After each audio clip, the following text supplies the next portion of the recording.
Break के बाद आपका स्वागत है। स्वस्थ रहने के लिए योग उपयोगी है, इसलिए यदि आप अपना स्वास्थ्य बेहतर बनाना चाहते हैं तो नियमित रूप से योग को अपनाना उपयोगी और सहयोगी हो सकता है। आइए देख लेते हैं कुछ ऐसी योगी क्रियाएं जो शरीर के मध्य भाग के लिए लाभकारी हैं। आज हम लोग अभ्यास करने वाले हैं सहज कटी मध्य भाव आसन, जिसमें हम लोग हिप्स एंड टोर्सो के लिए अभ्यास करेंगे। ओके, सो पहले देखेंगे कैसे करना है। पैरों में इस तरह से थोड़ा 2 फीट का अंतर कर लेंगे अपने ही फीट से, इस तरह से, और दोनों हाथ पीछे हिप के पास रखेंगे और श्वास भरते हुए धीरे धीरे पीछे जाएंगे, कमर से पीछे की तरफ जितना जा सके आराम से।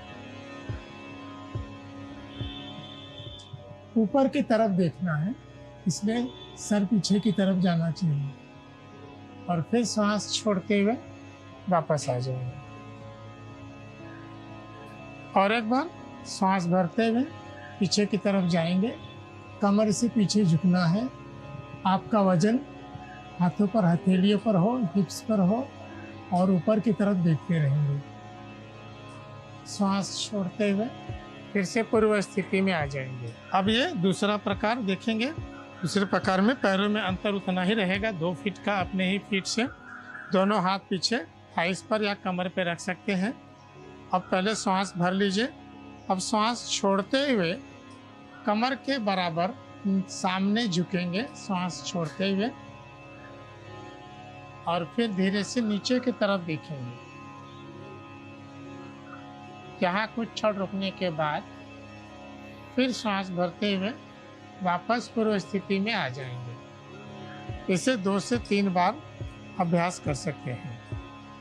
फिर इसके बाद अब करेंगे कमर का। इस तरह से कमर पे हाथ रख के पहले कमर को दाहिनी तरफ शिफ्ट करेंगे, फिर वापस सेंटर में आएंगे, अब बाईं तरफ, फिर सेंटर में आएंगे, फिर दाहिनी तरफ, फिर सेंटर में आएंगे और फिर बाईं तरफ। इस तरह से इसे 3 से 4 बार अभ्यास कर सकते हैं हिप के लिए। अब इसी का तीसरा भाग देखेंगे। इस तरह से पैर को सामने से 90 डिग्री पर उठा लेंगे और इसको ऐसे गोल घुमाएंगे। 2, 3, फिर इसे वापस लेके आएंगे। इस तरह से 3 से 4 बार इसका अभ्यास किया जा सकता है। फिर इसी तरह से बाएं पैर से पहले इसे गोल घुमाएंगे 90 डिग्री पर रखते हुए,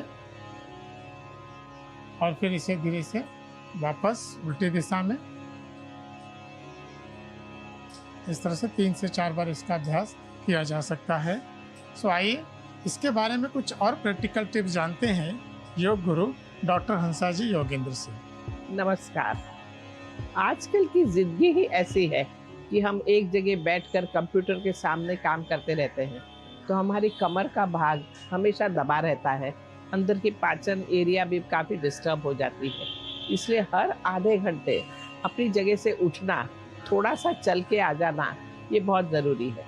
दिन में 2 या 3 बार 15-15 मिनट जरा वॉकिंग करके आ जाना और भी अच्छा रहेगा। हर जगह जरा कमर के लिए ट्विस्ट करना और पीछे देखने की आदत भी डालो, ऊपर देखने की आदत डालो। उठना बैठना बार बार, ये भी बहुत फ़ायदा करेगा। कोई चीज़ ज़मीन पे है, बैठ के उठ जाओ, तो इस सब से कमर को आराम मिलेगा। और सबसे ज़्यादा है डांसिंग, मूविंग, एक्टिविटीज़, ये सब भी ज़िंदगी में लाओ, उससे हेल्दी रहोगे। नमस्कार।